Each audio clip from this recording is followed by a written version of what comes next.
নমস্কার বন্ধুরা, নীলগোপাল একাডেমির পক্ষ থেকে আপনাদের স্বাগত জানাই। আরও একটি গুরুত্বপূর্ণ আপডেট নিয়ে আমি আপনাদের সামনে হাজির হয়েছি।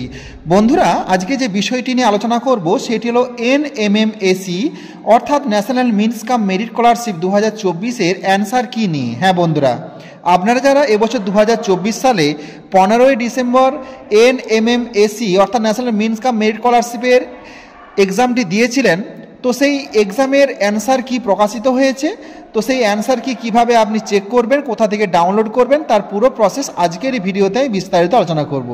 সো বন্ধুরা, ভিডিওটি শুরু থেকে শেষ পর্যন্ত আপনারা অবশ্যই দেখবেন। আর ভিডিও শুরু করার আগে আপনাদের ছোট্ট একটি রিকোয়েস্ট, আপনি যদি আমার চ্যানেল নতুন এসে থাকেন তবে অবশ্যই চ্যানেল সাবস্ক্রাইব করুন ও পাশের দ্য বেল আইকনে ক্লিক করতে ভুলবেন না পরবর্তী নতুন ভিডিও নোটিফিকেশান পাওয়ার জন্য। চলুন বন্ধুরা, ভিডিওটি শুরু করা যাক। বন্ধুরা, প্রথমে আপনি আপনার ফোনের গুগলে যাবেন। গুগলে যে টাইপ করবেন NMMSE স্কলারশিপ, এটা লিখে সার্চ করবেন। করার পর ফার্স্ট যে লিঙ্কটা আছে দেখুন, scholarship portal school education department government of West Bengal, এই লিঙ্কটাতে ক্লিক করবেন। ক্লিক করার সাথে সাথেই NMMSE 2024-এর অফিসিয়াল ওয়েব পেজটি ওপেন হয়ে যাবে। তো দেখুন, এখানে দুটো নতুন নোটিফিকেশান আপনারা দেখতে পাবেন। এই বন্ধুরা, এখানে দুটো নোটিফিকেশান আপনারা দেখতে পাবেন। তো এর মধ্যে 2 নম্বরটা দেখুন, professional answer key of MAT and SAT exam NMMSE 2024, এইটাতে প্রথমে আপনারা ক্লিক করবেন। এটাতে ক্লিক করার সাথে সাথেই দেখুন আরেকটি নতুন PDF ডাউনলোড হয়ে যাবে। তো এখানে দেখুন ম্যাট এবং স্যাট, তো প্রথমে স্যাটের অ্যান্সার কি দেওয়া আছে এবং এর পরের পেজটাতে দেখবেন ম্যাটের অ্যান্সার কিগুলো দেওয়া আছে। যেমন ধরুন, কোশ্চেন একের দাগের বি এর উত্তরটা হবে, 2-এর দাগের এ এর উত্তর হবে, 3-এর দাগের ডি এরটা হবে, 4-এর দাগের সি এরটা হবে, 5-এর দাগের সি এরটা হবে।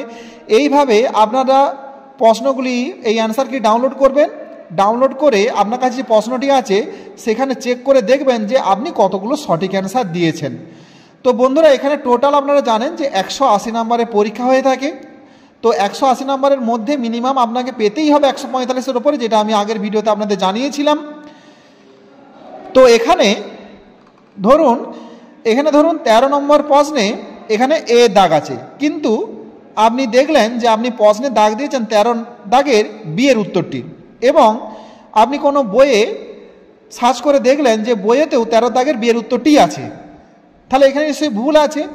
তো এইটাকে ঠিক করতে গেলে আপনি কি করবেন, যদি মনে হয় যে আপনি সঠিক উত্তর দিয়েছেন আর এই অ্যান্সার কে ভুল আছে, যদি এরকম কোনো প্রশ্নে আপনি খুঁজে পান, তাহলে আপনি যে বই থেকে খুঁজে পাচ্ছেন সেই বইটা প্রথমে আপনি ছবি তুলে নেবেন।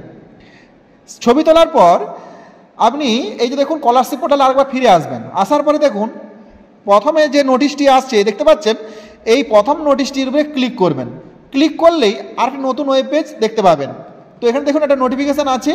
এখানে বলা হয়েছে যদি কিছু ভুল থাকে অ্যান্সার কি এর মধ্যে, যদি আপনার মনে হয় যে কোনো প্রশ্ন ভুল আছে সঠিক করতে হবে, সেক্ষেত্রে আপনি এই যে দেখুন একটা ইমেল দিয়ে দিয়েছে এখানে, helpscholarship@gmail.com, এই ইমেলে গিয়ে আপনাকে একটা মেল করতে হবে এবং সেই মেলে আপনি যে বইয়ের ছবিটা তুলেছেন সেটা পাঠাবেন, প্রশ্নের দাগ নাম্বার পাঠাবেন এবং তার সাথে এখানে কত দাগের ভুল আছে সেটাও আপনি ছবি তুলে পাঠাবেন। যদি পাঠান তাহলে খুব শীঘ্রই কিন্তু ওনারা সেটা ঠিক করে দেবেন, কারণ এটা কিন্তু ফাইনাল অ্যান্সার কি নয়। সো বন্ধুরা, আপনারা প্রত্যেকে এটা ডাউনলোড করে নিজের প্রশ্নের সঙ্গে মিলিয়ে দেখুন যে আপনি কতগুলো সঠিক অ্যান্সার দিয়েছেন। যদি আপনার 145 থেকে 50-এর উপরে হয়ে যায় তাহলে চিন্তা করতে হবে না, আপনি স্কলারশিপ 100% পাচ্ছেন। কারণ আপনারা জানেন যে এখানে একবার স্কলারশিপ যদি পান তাহলে আর আপনাকে কোনো এক্সাম দিতে হবে না, পরপর 4 বছর আপনি কিন্তু এখান থেকে স্কলারশিপ পেতে পারেন। সো বন্ধুরা, আজ এই পর্যন্তই। পরবর্তী ভিডিওতে নতুন কোনো টপিক নিয়ে আলোচনা করব। আর যদি ফাইনাল অ্যান্সার কি এসে যায়, ফাইনাল অ্যান্সার কি নিয়েও আমি কিন্তু বিস্তারিত আপনাদের জানিয়ে দেব। সো বন্ধুরা, আজ এই পর্যন্তই।